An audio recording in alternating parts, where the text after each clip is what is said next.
এবারে আমাদের বুঝতে হবে ক্যাপাসিটেন্স। ক্যাপাসিটেন্স আমরা বুঝবো তুলনামূলক আলোচনা করে।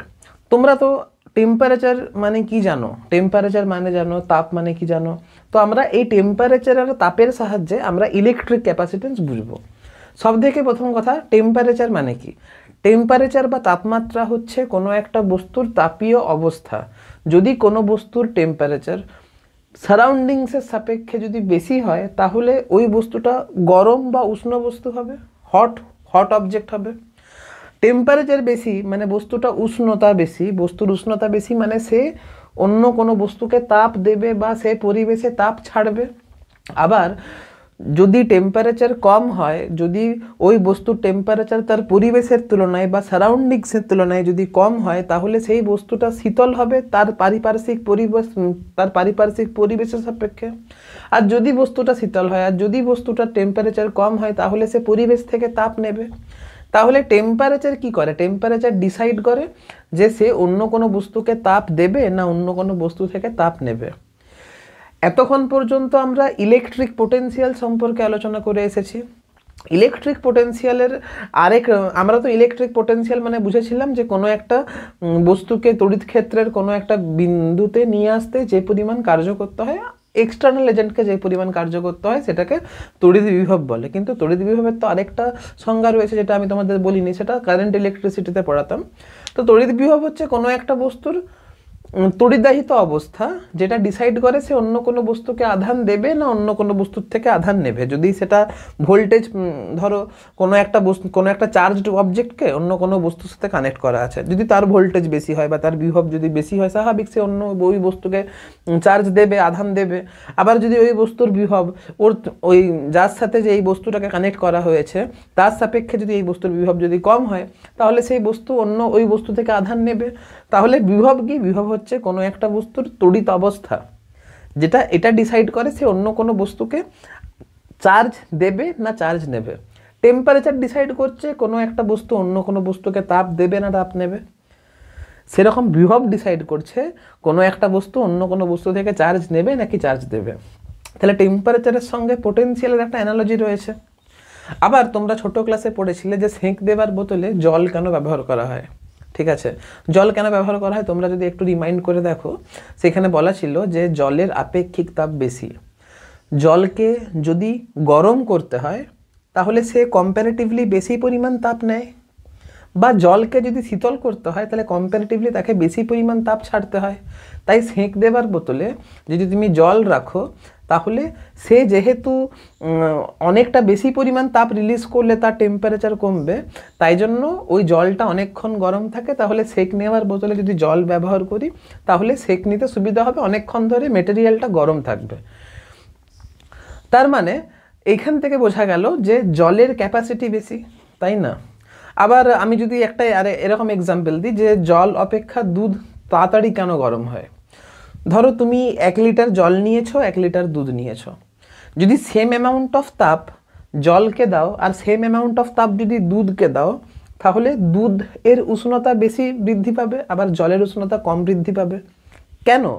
কারণ জলের আপেক্ষিক তাপ বেশি হওয়ার জন্য একক পরিমাণ উষ্ণতা বৃদ্ধি করার জন্য জল বেশি পরিমাণ তাপ নেয়।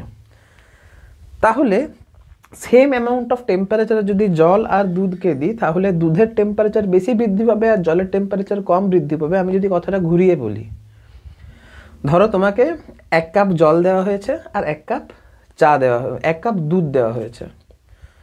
তাহলে যেহেতু জলের আপেক্ষিক তাপ বেশি, গরম করতে যেহেতু জলকে বেশি তাপ দিতে হচ্ছিল, তাহলে শীতল করতেও জল থেকে বেশি তাপ নিতে হবে। তার মানে জল অনেকক্ষণ গরম থাকবে, দুধ অনেকক্ষণ গরম থাকবে না, তার টেম্পারেচার জলদি ফল করবে। তার মানে জল কেন অনেকক্ষণ গরম থাকছে? কারণ জল টেম্পারেচারে চেঞ্জ সহজে হতে দিচ্ছে না। টেম্পারেচারের চেঞ্জ সহজে হতে না দেওয়ার জন্যই জলের তাপকে ধরে রাখার ক্যাপাসিটি বেশি। ব্যাপারটা ভালো করে বোঝো। যেহেতু জলের আপেক্ষিক তাপ বেশি, জলকে হাই টেম্পারেচারে নিয়ে যাওয়ার জন্য তুলনামূলক বেশি তাপের প্রয়োজন হয়, বা জলকে শীতল করার জন্য তুলনামূলক বেশি পরিমাণ তাপ এক্সট্র্যাক্ট করতে হয়। তাই জন্য জলকে সহজে তুমি উষ্ণতা বাড়াতেও পারবে না, সহজে উষ্ণতা কমাতেও পারবে না। কেন? কারণ বেশি হিটের রিকোয়ারমেন্ট হচ্ছে। তার মানে টেম্পারেচার চেঞ্জ করা সহজে পসিবল হচ্ছে না। তাই জন্য ধরো তুমি 1 কাপ জল নিয়েছো, 1 কাপ জল অনেকক্ষণ গরম থাকবে, অন্যান্য মানে দুধের তুলনায় বা অন্যান্য তেলের তুলনায় জল অনেকক্ষণ বেশি গরম থাকবে। কেন? কারণ জলের আপেক্ষিক তাপ বেশি, আর জলের টেম্পারেচার চেঞ্জ কত সহজে হতে দেয় না। তাহলে টেম্পারেচার চেঞ্জ যেহেতু হতে দিচ্ছে না, তো ঘুরিয়ে বলতে পারি জলের তাপকে ধরে রাখার ক্যাপাসিটি বেশি। ঠিক সেরকম আমরা তো এখানে থার্মাল ক্যাপাসিটি পড়ছি না, আমরা এখানে ইলেকট্রিক ক্যাপাসিটি পড়ছি, আমরা ক্যাপাসিটেন্স পড়ছি। তাহলে ক্যাপাসিটেন্স মানেটা কি? যদি কোনো একটা বস্তুর ক্যাপাসিটেন্স বেশি হয়, যদি ক্যাপাসিটি বেশি হয়, তাহলে তার চার্জকে ধরে রাখার ক্ষমতা বেশি হবে। চার্জকে ধরে রাখার ক্ষমতা যদি বেশি করতে হয়, তাহলে বিভবটাকে সহজে চেঞ্জ করতে দেওয়া যাবে না, তাই না? আমি যদি একটা বস্তু নিই এ আর একটা বস্তু নিই বি, এক্সাম্পল দিচ্ছি, ধরো আমি একটা ছোট্ট বস্তু নিয়েছি এ আর একটা বিশাল বড় বস্তু নিয়েছি বি, সেম মেটেরিয়ালের, ঠিক আছে? তুমি একটা কথা বলো, যদি বিভব যদি বেড়ে যায়, এর বিভব যদি বেশি হয়, তাহলে এর চার্জকে ছাড়ার টেন্ডেন্সি বেশি হবে। তুমি ধরো, তুমি আগে টেম্পারেচার দিয়েই বোঝো যে এর টেম্পারেচার যদি বেশি হয়, বি এর টেম্পারেচার যদি কম হয়, তাহলে এর হিটকে ছাড়ার টেন্ডেন্সি বেশি হবে। সিমিলার ওয়েতে যদি এর বিভব যদি বেশি হয়, আমি বিভব বলতে ইলেকট্রিক পোটেনশিয়ালের কথা বলছি, তড়িৎ বিভবের কথা বলছি, এর বিভব যদি বেশি হয়, তাহলে এর চার্জকে ছাড়ার টেন্ডেন্সি এর বেশি হবে, তাই না? বিভব তো ডিসাইডিং ফ্যাক্টর, বিভব তো কোনো একটা বস্তুর তড়িৎ অবস্থাকে রিপ্রেজেন্ট করে। যদি বিভব বেশি হয়, তাহলে সে চার্জ দেওয়ার টেন্ডেন্সি থাকবে, আর চার্জ যদি কম হয়, তাহলে তার বিভব যদি কম হয়, তাহলে তার চার্জ নেওয়ার টেন্ডেন্সি থাকবে। এবারে ধরো এরও ভোল্টেজ ভি, আমি ধরো একে কিউ পরিমাণ চার্জ দিয়েছি আর একেও আমি কিউ পরিমাণ চার্জ দিয়েছি, একে আমি কিউ পরিমাণ চার্জ দিলাম, একেও আমি কিউ পরিমাণ চার্জ দিলাম। ধরে নাও যে কিউ পরিমাণ চার্জ দেওয়ার জন্য এর ভোল্টেজের বৃদ্ধি ডেল্টা ভি এ হলো, আর কিউ পরিমাণ চার্জ দেওয়ার জন্য এর ভোল্টেজের বৃদ্ধি ডেল্টা ভি বি হলো। তোমরা কমন সেন্স থেকে বলতে পারবে যেহেতু বস্তুটি বড়, তাহলে কিউ পরিমাণ চার্জ এর বিভবকে ততটা বেশি বাড়াতে পারবে না। তাহলে এইখান থেকে বুঝতে পারলাম delta V A is greater than delta VB. তার মানে এর বিভবের বৃদ্ধি কম হলো। এখন তুমি বলো, যদি এর বিভবের বৃদ্ধি যদি কম হয় বা যদি না হয়, ধরো এর বিভবের বৃদ্ধি এতটাই কম হলো যে বিভব বাড়লো না বললেই চলে, কিন্তু এই বস্তুটা ছোট হয়, এর বিভবটা কিন্তু বেশি বৃদ্ধি পেয়ে গেল।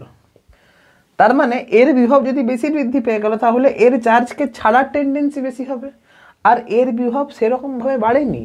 বিভব যদি না বাড়ে, তাহলে সে কেন কোনো বস্তুকে চার্জ দেবে? সে তার মধ্যে চার্জ ছাড়ার টেন্ডেন্সি কেন তৈরি হবে? স্বাভাবিক হবে না। তার মানে বিভবকে চেঞ্জ করার টেন্ডেন্সি বি এর কম, তাই জন্য বি এর চার্জকে ধরে রাখার টেন্ডেন্সি বেশি। এইখান থেকেই আসছে ক্যাপাসিটি কথাটা। তার মানে বি এর চার্জকে ধরে রাখার ক্যাপাসিটি বেশি বা টেন্ডেন্সি বেশি, এইখান থেকেই তো আসছে ক্যাপাসিটি কথাটা। যদি আমি চার্জ দিই আর ভোল্টেজের বৃদ্ধি যদি বেশি না হয়, তাহলে তার ক্যাপাসিটি বেশি হবে, স্বাভাবিক। চার্জ দিচ্ছি কিন্তু ভোল্টেজের বৃদ্ধি বেশি হচ্ছে না, ভোল্টেজের বৃদ্ধি বেশি না হওয়ার জন্য তার চার্জকে ধরে রাখার ক্ষমতাটা বেশি হচ্ছে। যদি তার ভোল্টেজের বৃদ্ধি বেশি হতো, তাহলে সে চার্জকে ভালোভাবে ধরে রাখতে পারতো না। ভোল্টেজের বৃদ্ধি যদি বেশি হয়, তাহলে তার চার্জকে ছাড়ার টেন্ডেন্সি বেশি হবে, কিন্তু তার যেহেতু ভোল্টেজের বৃদ্ধি বেশি হয়নি, তাহলে চার্জকে ধরে রাখার টেন্ডেন্সি বেশি আছে, চার্জকে ধরে রাখার ক্যাপাসিটি বেশি আছে, তার মানে এর ক্যাপাসিটেন্স বেশি হবে। তার মানে এমন কোনো পরিবাহী যার ভোল্টেজ বৃদ্ধির টেন্ডেন্সি কম, ভোল্টেজের বৃদ্ধির টেন্ডেন্সি নেই, তাহলে তার চার্জকে ধরে রাখার ক্যাপাসিটি বেশি হবে, তাহলে তার ক্যাপাসিটেন্স বেশি হবে। তাহলে মোটামুটি ক্যাপাসিটেন্স কি এটা তোমরা ফিল করতে পেরেছো যে ক্যাপাসিটেন্স মানে কি? এবার এভাবে তো বললে ক্যাপাসিটেন্স, এভাবে যদি ক্যাপাসিটেন্সকে রিপ্রেজেন্ট করো, তোমাকে তো নাম্বার দেবে না। এবারে তোমাকে বইয়ের ভাষাতে আসতে হবে। বইয়ের ভাষায় যদি আসতে চাই, ধরা যাক কোনো একটা বস্তুকে কিউ পরিমাণ চার্জ দিলাম, তার জন্য তার ভোল্টেজ ভি পরিমাণ বৃদ্ধি পেল। কিউ পরিমাণ চার্জ দেওয়ার জন্য বস্তুর ভোল্টেজ ভি পরিমাণ বৃদ্ধি পেল। স্বাভাবিক, তুমি যত বেশি চার্জ দেবে তার ভোল্টেজের বৃদ্ধির টেন্ডেন্সি তত বেশি হবে। তাহলে Q proportional to V. Voltage বৃদ্ধি তো এরও হয়েছে, ভোল্টেজ বৃদ্ধি তো এরও হয়েছে, কিন্তু এর ভোল্টেজ বৃদ্ধি বেশি হয়েছে, বি এর ভোল্টেজ বৃদ্ধি কম হয়েছে। কিন্তু যদি একে চার্জ আরও বেশি দিতাম তাহলে এর ভোল্টেজ বৃদ্ধি আরও বেশি হতো। এই নিয়মকে কাজে লাগিয়ে আমি কিউ প্রপোর্শনাল টু ভি বলতে পারি। এখন কার ভোল্টেজ বৃদ্ধি কত হয়েছে, যদি এর ভোল্টেজ বৃদ্ধি বেশি হয় তাহলে এর সমানুপাতিক ধ্রুবকের মান এই ক্ষেত্রে বেশি হবে, কারণ কিউ পরিমাণ চার্জ দেওয়ার জন্য এর ভোল্টেজ বৃদ্ধি বেশি হয়েছে, এর ভোল্টেজ বৃদ্ধি কম হয়েছে। কিন্তু ভোল্টেজ বৃদ্ধিটা কি পরিমাণে হচ্ছে সেটাকে তো রিপ্রেজেন্ট করার জন্য কোনো একটা কনস্ট্যান্ট লাগবে, সেটাকে সি দিয়ে রিপ্রেজেন্ট করছি, আর সিটাকেই আমার ক্যাপাসিটেন্স বলে। তাহলে সি ইজ ইকুয়াল টু কত হচ্ছে, কিউ বাই ভি হচ্ছে। এইটাই হচ্ছে ক্যাপাসিটেন্স। তুমি দেখো, যদি ভি ইজ ইকুয়াল টু যদি 1 করি তাহলে Q is equal to C হচ্ছে। ছোট বস্তু, এর ভোল্টেজ সহজেই বৃদ্ধি পেয়ে যাচ্ছে।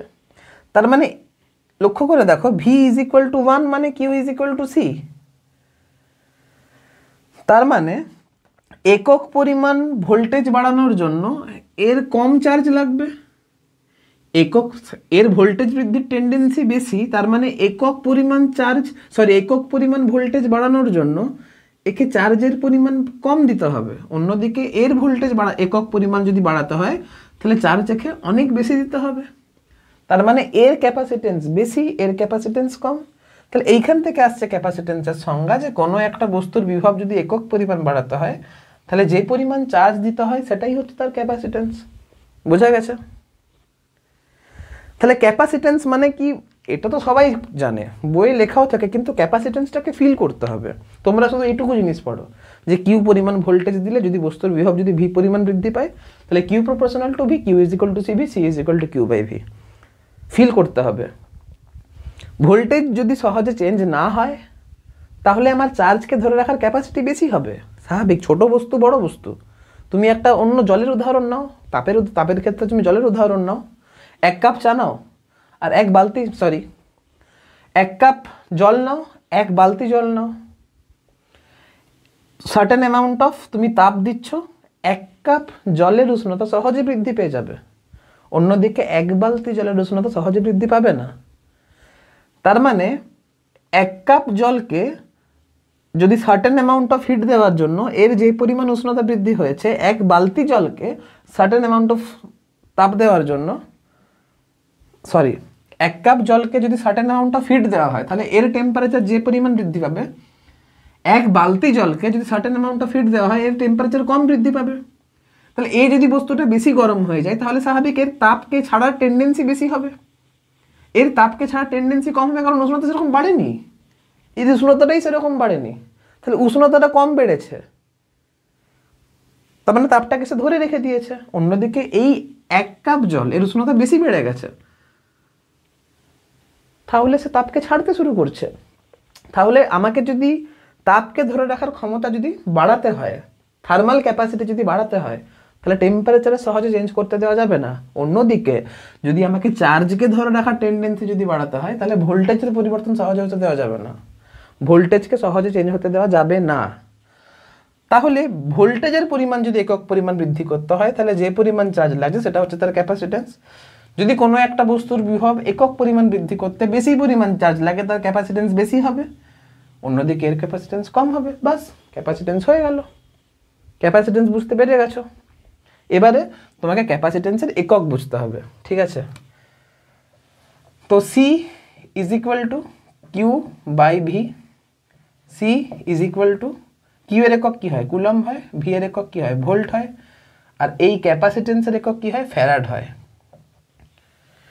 ঠিক আছে, ক্যাপাসিটেন্সের একক হয় farad. 1 farad is equal to 1 coulomb by 1 volt. সংজ্ঞা কী করে দেবে? 1 ফ্যারাডের সংজ্ঞা কী করে দেবে?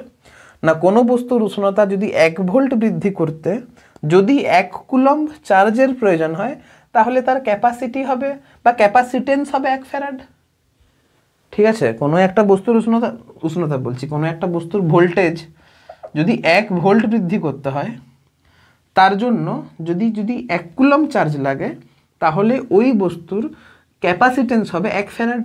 আর একটা জিনিস মনে করে দেখো, তোমাদেরকে যখন চার্জ পড়ানো হচ্ছিল তখন বলেছিলাম ফ্যারাডে হচ্ছে চার্জের একক। অনেক এই কথা এক্স্যাক্টলি এই কথাটাই বলেছিলাম যে অনেক ছেলে মেয়ে ফ্যারাড আর ফ্যারাডের মধ্যে পার্থক্য করতে পারে না, গুলিয়ে ফেলে। ফ্যারাড আলাদা, ফ্যারাডে আলাদা। ফ্যারাডে হচ্ছে চার্জের একক, ফ্যারাড হচ্ছে ক্যাপাসিটেন্সের একক। ফ্যারাডে হচ্ছে চার্জের একক, ফ্যারাড হচ্ছে ক্যাপাসিটেন্সের একক। বারবার বলছি, লিখে রাখো। ফ্যারাডে হচ্ছে চার্জের একক, ফ্যারাডে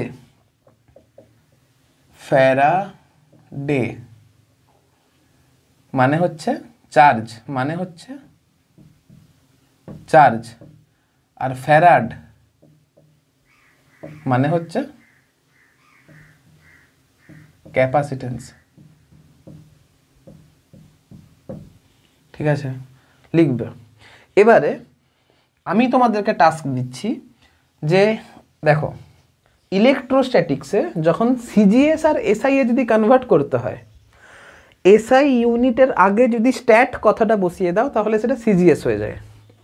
এসআই ইউনিটের আগে যদি স্ট্যাট কথাটা বসিয়ে দাও তাহলে সেটা সিজিএস হয়ে যায়। তাহলে যদি আমাকে ফ্যারাডের সঙ্গে স্ট্যাট ফ্যারাডের সম্পর্ক বের করতে হয়, সিজিএস ইউনিট আর এসআই ইউনিটের মধ্যে যদি সম্পর্ক বের করতে হয়, কি করে বের করবে? আমার প্রশ্ন হচ্ছে কি করে বের করবে? নিজে করবে। আমাকে 1 stat farad is equal to 1 stat farad, farad কথাটা পুরো লিখছি না, শুধুমাত্র এফ দিয়ে রিপ্রেজেন্ট করেছি। 1 stat farad is equal to, ওই যে বললাম কুলম্বের আগে স্ট্যাট বসাতে হবে, 1 stat coulomb by 1 stat volt. ঠিক আছে, তুমি 1 কুলম্ব মানে কত স্ট্যাট কুলম্ব জানো, 1 ভোল্ট মানে কত স্ট্যাট ভোল্ট জানো। তাহলে 1 কুলম্ব মানে কত স্ট্যাট কুলম্ব লেখো, 1 ভোল্ট মানে কত স্ট্যাট ভোল্ট লেখো, দিয়ে পরে ভাগ করে stat coulomb by stat volt is equal to stat farad পাবে। সেটা কত স্ট্যাট ফ্যারাড পাচ্ছ সেটা তুমি করো, আমি শুধু অ্যান্সার লিখছি। অ্যান্সারটা হবে 1 farad is equal two 9 into 10⁻11 stat farad. কি করে হবে তোমরা করবে, আমি করছি না, দাগ দিয়ে দিলাম। সব আমি করালে তোমরা কি করবে? এটুকু করতে পারা উচিত, নিজে করবে। নোট ডাউন করো। যারা স্ট্যাট ফ্যারাড আর ফ্যারাডের মধ্যে রিলেশন বের করতে পেরেছো, ওয়েল ডান। করিয়ে দিচ্ছি আমি সম্পর্কটা কি। দেখো, 1 farad is equal to 1 coulomb by 1 volt. 1 coulomb মানে হচ্ছে 3 ইন্টু 10⁻9 স্ট্যাট কুলম্ব, আর 1 ভোল্ট মানে হচ্ছে 1/300 স্ট্যাট ভোল্ট। এবারে যদি গুণ করো, যদি 300টাকে উপরে নিয়ে যাও তাহলে আসবে 9 ইন্টু 10⁻11 স্ট্যাট ফ্যারাড। ঠিক আছে, তাহলে খেয়াল রাখবে 1 farad is equal two 9 into 10⁻11 stat farad. এবারে বেসিক কিছু জিনিস রয়েছে, তোমাকে ক্যাপাসিটেন্সের মাত্রা বের করতে বলবে। আমি খুশি হব নিজে করলে, অফলাইন হলে আমি নিজেই করাতাম, নিজে করতাম না, তোমাদের কাকে করাতাম, ভুল করলে আমি করতাম। অনলাইনে তো বুঝতে পারছি না কে করবে কে করবে না, করাতে বাধ্য হচ্ছি, কিন্তু নিজেরা করো, খুশি হব। ঠিক আছে, যদি সত্যিকারের করছো তাহলে খুব খুশি হব। করো ক্যাপাসিটেন্সের ডাইমেনশনাল ফর্মুলা, নিজে করো, ভিডিও পজ করো, নিজে করো, না পারলে ভিডিও আবার দেখে হেল্প নাও আর কি। দেখো, C is equal to Q by V. তাহলে ক্যাপাসিটেন্সের dimensional formula is equal to Q এর ডাইমেনশনাল ফর্মুলা বাই ভি এর ডাইমেনশনাল ফর্মুলা। এখন কিউটা কিউ রাখছি আর ভিটাকে ডাব্লু বাই কিউ করছি। এটাকে কিউটা উপরে গেলে কিউ স্কোয়ার হবে আর ডাব্লুটাকে ডাব্লুই রাখছি। কিউ স্কোয়ার মানে কি হবে আই স্কোয়ার টি স্কোয়ার, আর ডাব্লুটাকে কি লিখবো, ডাব্লুকে লিখবো M L square T to the power -2। ঠিক আছে, তো কত আসছে M to the power -1 L to the power -2 T to the power 4 I square. এটা হচ্ছে ক্যাপাসিটেন্সের ডাইমেনশনাল ফর্মুলা। এটা হচ্ছে ক্যাপাসিটেন্সের ডাইমেনশনাল ফর্মুলা। ঠিক আছে, তো বলো না কি ছিল, নিজেই তো করতে পারতে। উচ্চ মাধ্যমিকে চলে আসে 1 নম্বরে শর্ট কোশ্চেনে, করে নেবে। আর করতে পারাটা উচিত এগুলো। ঠিক আছে, নোট ডাউন করো। তাহলে ক্যাপাসিটেন্স কি বুঝতে পেরেছো, ক্যাপাসিটেন্স এর একক কি, ক্যাপাসিটেন্সের ডাইমেনশনাল ফর্মুলা কি বুঝতে পেরেছো। এবারে তোমাদেরকে বোঝাবো, দেখো এতক্ষণ ধরে বোঝালাম যে ক্যাপাসিটেন্স কি ফিল পেলে, এই যে বললাম যে কোনো একটা বস্তুকে চার্জ দিচ্ছ, তার ভোল্টেজ বেড়ে যাচ্ছে, ভোল্টেজ বেড়ে যাওয়ার টেন্ডেন্সি বেশি হলে তার চার্জকে ছাড়ার টেন্ডেন্সি বেশি হবে, অর্থাৎ ক্যাপাসিটেন্স কম হবে। ভোল্টেজ বাড়লে চার্জকে ছাড়ার টেন্ডেন্সি বেশি হচ্ছে, তার মানে ক্যাপাসিটেন্স কম হচ্ছে। অন্যদিকে যদি কোনো বস্তুর চার্জ দিলে যদি ভোল্টেজ বাড়ার টেন্ডেন্সি যদি কম হয়, তাহলে চার্জকে ধরে রাখার টেন্ডেন্সি বেশি হবে, চার্জকে ধরে রাখার ক্যাপাসিটি বেশি হবে, তার ক্যাপাসিটেন্স বেশি হবে। এবারে আমরা বুঝবো যে দেখো কোনো একটা বস্তুর ভোল্টেজ যদি বেশি হয় আর তারপরে তাকে যদি কানেক্টিং ওয়্যার দিয়ে যদি যোগ করি, তবেই না সে উচ্চ বিভব সম্পন্ন বস্তুটা নিম্ন বিভব কোনো বস্তুকে চার্জ দেবে। যদি কোনো একটা বস্তুর ভোল্টেজ যদি বেশি হয়, ধরো আমি চার্জ দিয়েছি, ধরো এ হচ্ছে একটা বস্তু, বি হচ্ছে আরেকটা বস্তু, আমি এই বস্তুকে চার্জ দিয়েছি আর এই বস্তুর বিভব বৃদ্ধি পেয়েছে।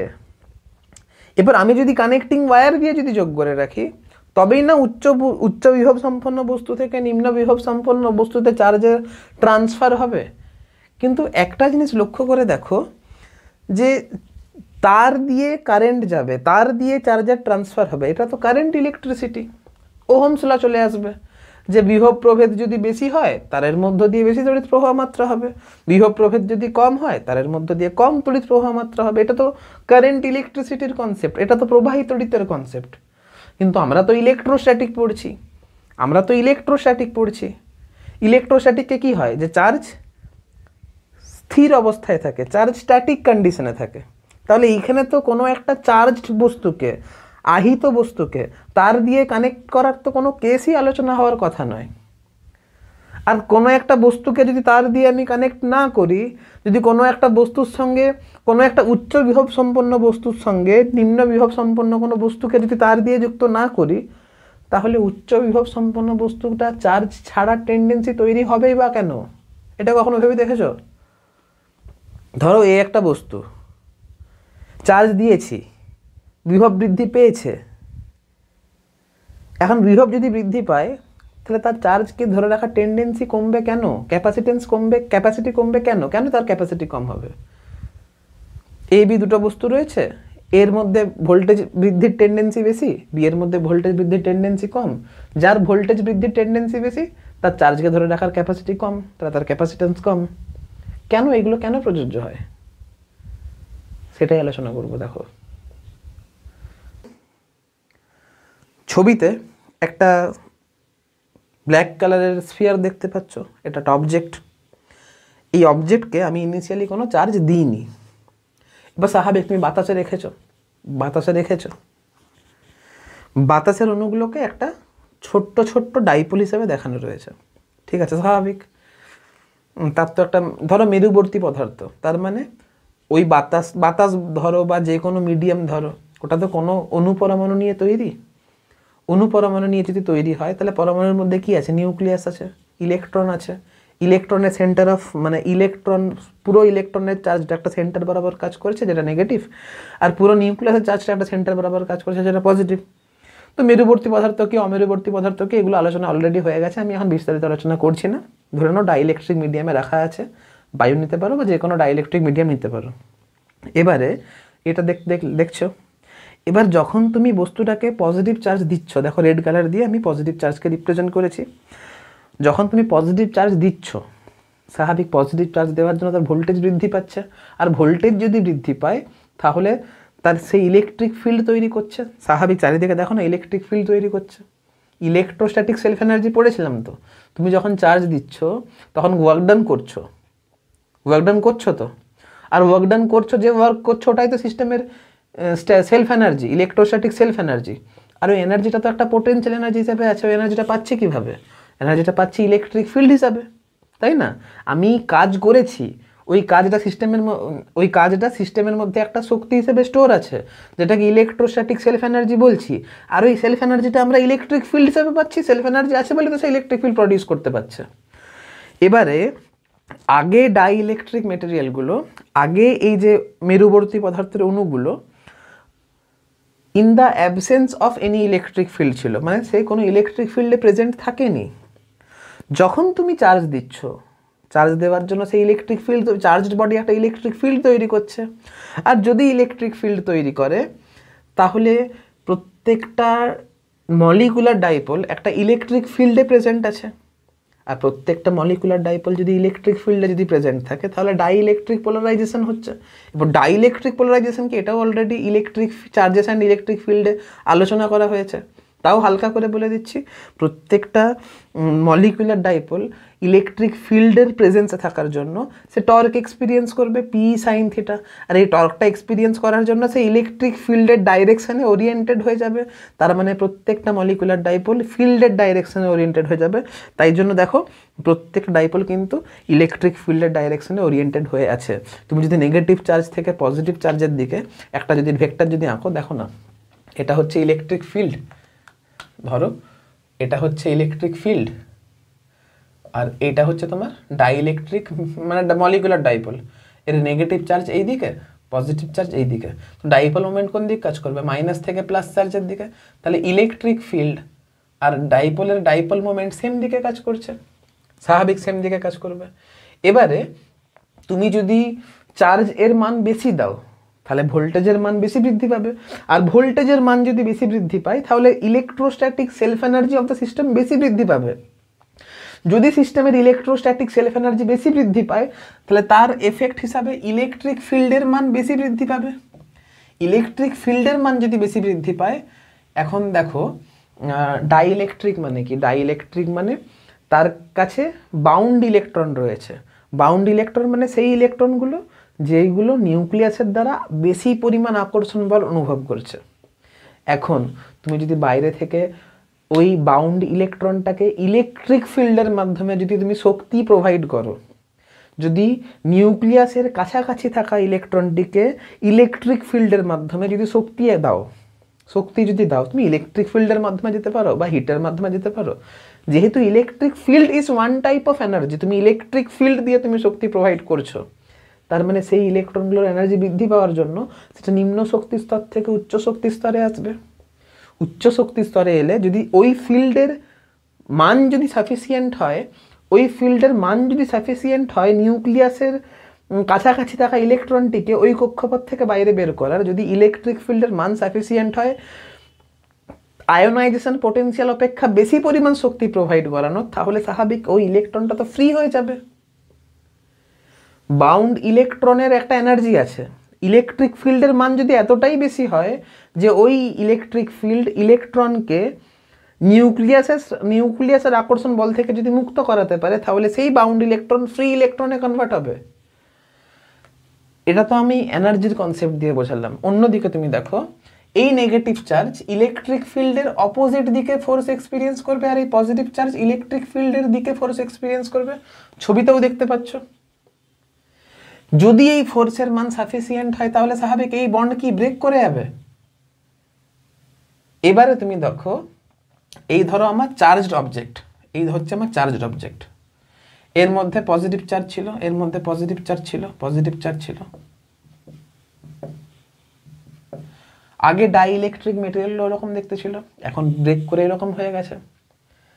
এখন যদি এই নেগেটিভ চার্জটা এখন ফ্রি ইলেকট্রনে কনভার্ট হয়, যদি ফ্রি ইলেকট্রনটা যদি এইখানে চলে আসে, ফ্রি ইলেকট্রন যদি এইখানে, স্বাভাবিক এই তো এই যে ডাইরেকশনে ফিল্ড অ্যাপ্লাই করছে তার অপোজিট ডাইরেকশনে ইলেকট্রনগুলো যদি চলে আসে, স্বাভাবিক ইলেকট্রিক ফিল্ডের অপোজিট ডাইরেকশনে ফোর্স এক্সপিরিয়েন্স করার জন্য এই ইলেকট্রনগুলো এই পজিটিভ চার্জের কাছে চলে আসবে। এখন পজিটিভ নেগেটিভ যদি মিশ্রিত হয়, যদি মিলে যায়, তাহলে স্পার্কিং তৈরি হবে, এমনি এমনি করে স্পার্কিং তৈরি হবে, এখানে স্পার্কিং তৈরি হবে, এইখানে স্পার্কিং তৈরি হবে, স্পার্কিং তৈরি হবে, স্পার্কিং তৈরি হবে, কি হবে? স্পার্কিং তৈরি হবে।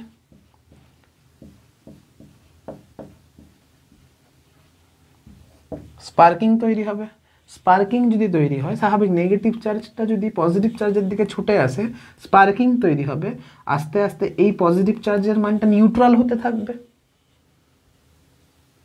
একটা অ্যাটমের পক্ষে তো একটা ইলেকট্রন দিয়ে পজিটিভ চার্জকে নিউট্রাল করা সম্ভব নয়, কিন্তু ডাইইলেকট্রিক মেটেরিয়ালে বা বাতাস মাধ্যমে এরকম তো অনেক ডাইইলেকট্রিক মেটেরিয়াল থাকবে, এরকম অনেক তো ডাইপোলার মানে কি বলে ওটাকে, মলিকুলার ডাইপোল থাকে, যতগুলো অণু ততগুলো মলিকুলার ডাইপোল। এবার এতগুলো ইলেকট্রন যদি ধাক্কা মারে এখানে, তাহলে স্বাভাবিক এই পজিটিভ চার্জটা কমতে আসবে, আস্তে আস্তে চার্জের মানটা আস্তে আস্তে কমতে আসবে, স্বাভাবিক। তাহলে যদি এর পোটেনশিয়াল যদি বাড়ে,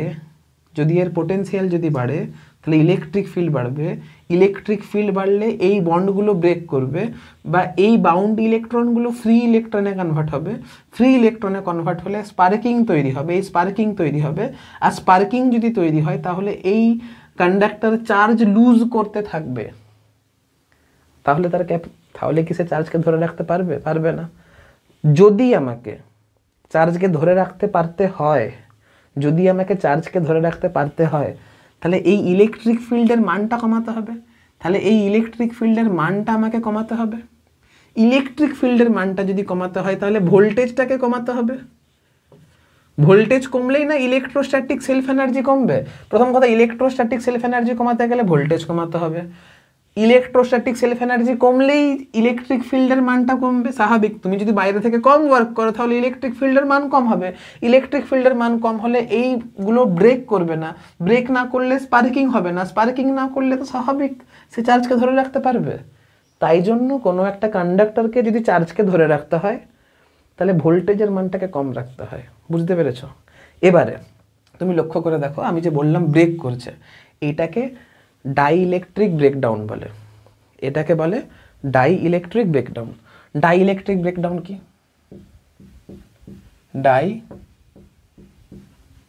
ডাইইলেকট্রিক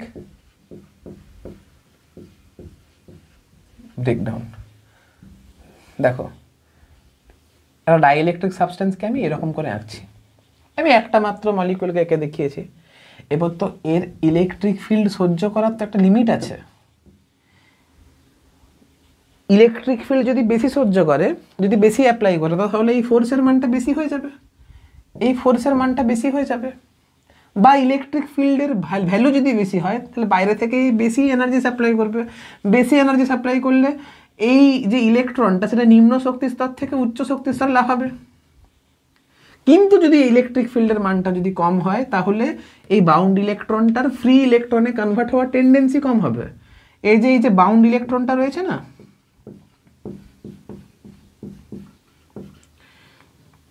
বাউন্ড ইলেকট্রনটার ফ্রি ইলেকট্রনে কনভার্ট হওয়ার টেন্ডেন্সি কম হবে। আর বাউন্ড ইলেকট্রন যদি ফ্রি ইলেকট্রনে কনভার্ট না হয় তাহলে এইখানে নেগেটিভ চার্জটা আসবে না, নেগেটিভ চার্জ যদি না আসে স্পার্কিং হবে না। তার মানে প্রত্যেকটা ডাইইলেকট্রিক মেটেরিয়াল ডাইইলেকট্রিক ততক্ষণ পর্যন্ত থাকবে যদি ইলেকট্রিক ফিল্ডের মান সার্টেন লিমিটের কম হয়। যদি ইলেকট্রিক ফিল্ডের মান ওই সার্টেন লিমিটের যদি বেশি হয়ে যায় তাহলে ডাইইলেকট্রিক কিন্তু ভেঙে কন্ডাক্টরে পরিণত হয়ে যাবে। কেন? কারণ তখন তার বাউন্ড ইলেকট্রন ফ্রি ইলেকট্রনে কনভার্ট হবে।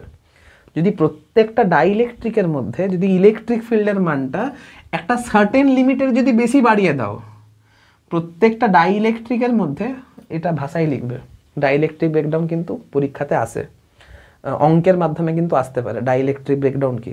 আমি বলছি ভাষার আকারে লেখো, নিজের বাংলা ভাষায় লেখো। ডাইইলেকট্রিক ব্রেকডাউন মানে কি, প্রত্যেকটি বাংলা ভাষায় লিখবে, যে পজ করে ভিডিওটা পজ করে লিখবে যে প্রত্যেকটি ডাইইলেকট্রিকের ইলেকট্রিক ফিল্ড সহ্য করার একটি ক্ষমতা রয়েছে।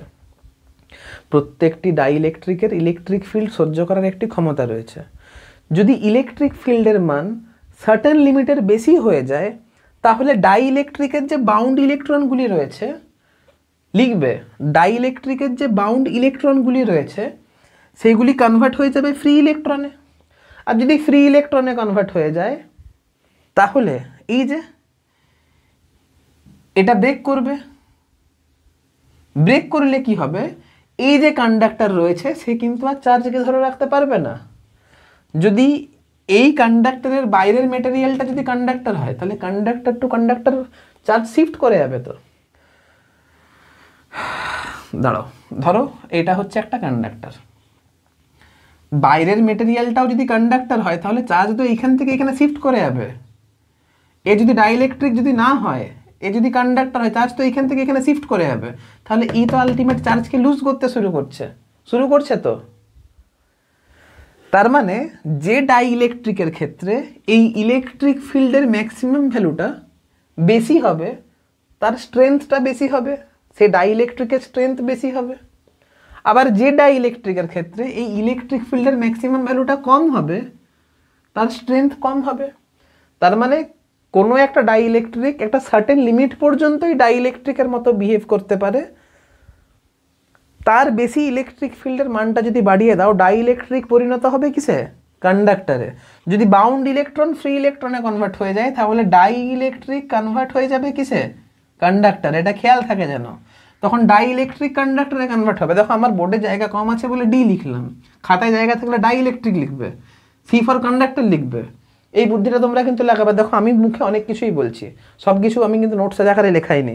তোমার যেটুকু মনে হবে লিখে নেওয়াটা দরকার, সেটা তোমরা লিখে নেবে। কারণ বারবার তো তোমরা ভিডিও দেখতে পারবে না, বারবার তো ভিডিও দেখা কোনোভাবেই সম্ভব নয়। তো লিখে রাখবে, এমনভাবে লিখবে যাতে করে আজ থেকে 6 মাস পরে যখন তুমি খাতাটি যখন দেখছো, তখন যেন একবার খাতা দেখলেই যেন সব রিভাইজ হয়ে যায়। ঠিক আছে, তো নোটস সেরকমভাবে হবে। তাহলে যদি ধরো দুটো ডাইইলেকট্রিক নিয়েছো, একটার ক্ষেত্রে ম্যাক্সিমাম ইলেকট্রিক ফিল্ডের মানটা বেশি, আর একটার ক্ষেত্রে ইলেকট্রিক ফিল্ডের সেই ম্যাক্সিমাম মানটা কিন্তু কম, তাহলে স্বাভাবিক সেইটার অনেক অনেক দূর পর্যন্ত তার প্রপার্টি ডাইইলেকট্রিকের মতো থাকবে। তাহলে ইলেকট্রিক ফিল্ডের মান যদি সার্টেন লিমিটার যদি বাড়িয়ে দাও, সার্টেন লিমিট থেকে যদি বেশি হয়ে যায়, তখন বাউন্ড ইলেকট্রন কনভার্ট হয়ে যাবে ফ্রি ইলেকট্রনে, তখন ডাইইলেকট্রিক কনভার্ট হয়ে যাবে কন্ডাক্টরে। আর যদি বাইরের মিডিয়ামটা যদি কন্ডাক্টর হয়ে যায়, তাহলে এই কন্ডাক্টর চার্জ লুজ করতে শুরু করবে। বোঝা গেছে? তাহলে একটা কন্ডাক্টর নিয়েছো, পারিপার্শ্বিক মাধ্যমটা যদি বায়ু হয়, যদি এয়ার হয়, তাহলে এয়ারের একটা ডাইইলেকট্রিক স্ট্রেংথ আছে। তাহলে ডাইইলেকট্রিক স্ট্রেংথ অফ এয়ার কত হবে? আচ্ছা তোমরা আগে এটা নোট ডাউন করো, আমি মুছে পরে করছি। তো বলছিলাম কোনো একটা কন্ডাক্টর নিয়েছি আমি কোনো একটা কন্ডাক্টর নিয়েছি, যদি বাইরের মিডিয়ামটা যদি এয়ার হয়, এয়ারও হচ্ছে একটা ডাইইলেকট্রিক মিডিয়াম। এখন এয়ারের ইলেকট্রিক ফিল্ড সহ্য করার লিমিট আছে, ওই লিমিটের বেশি যদি ইলেকট্রিক ফিল্ড অ্যাপ্লাই করে, তখন এয়ারের বাউন্ড ইলেকট্রন কনভার্ট হয়ে যায় ফ্রি ইলেকট্রনে, ডাইইলেকট্রিক কনভার্ট হয়ে যায় কন্ডাক্টরে, ডাইইলেকট্রিক মেটেরিয়াল কনভার্ট হয়ে যায় কন্ডাক্টরে। তো এয়ারটা যদি কন্ডাক্টর হয়ে যায়, বাতাস যদি আয়নিত হয়ে যায়, তাহলে স্বাভাবিক এর যে পজিটিভ চার্জ, এ কি ধরে রাখতে পারবে না। তাহলে কোনো একটা ডাইইলেকট্রিক মেটেরিয়ালের ক্ষেত্রে ওই ইলেকট্রিক ফিল্ডের ম্যাক্সিমাম ভ্যালুটাকেই ডাইইলেকট্রিক স্ট্রেংথ বলা হয়। তাহলে ডাইইলেকট্রিক স্ট্রেংথ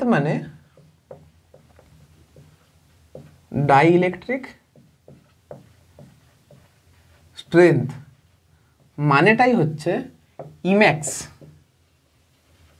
ইম্যাক্স মানে হচ্ছে maximum value of that electric field, সেই ইলেকট্রিক ফিল্ডের মান। যেই ইলেকট্রিক ফিল্ডের থেকে বেশি ইলেকট্রিক ফিল্ড অ্যাপ্লাই করলে ডাইইলেকট্রিক থাকবে না, ডাইইলেকট্রিক কিন্তু কন্ডাক্টরে পরিণত হবে। সেইটাকেই বলা হচ্ছে ডাইইলেকট্রিক স্ট্রেংথ। এখন বাতাস হচ্ছে এমন একটা মিডিয়াম যার ডাইইলেকট্রিক স্ট্রেংথ অফ এয়ার কত হয়, dielectric strength of air is equal to 3 × 10⁶ volt per metre হয়। এটা কিন্তু তোমাকে খেয়াল রাখতে হবে, লিখে রাখবে। Dielectric strength of air is equal to 3 × 10⁶ volt per metre. অর্থাৎ বাতাসের ক্ষেত্রে যদি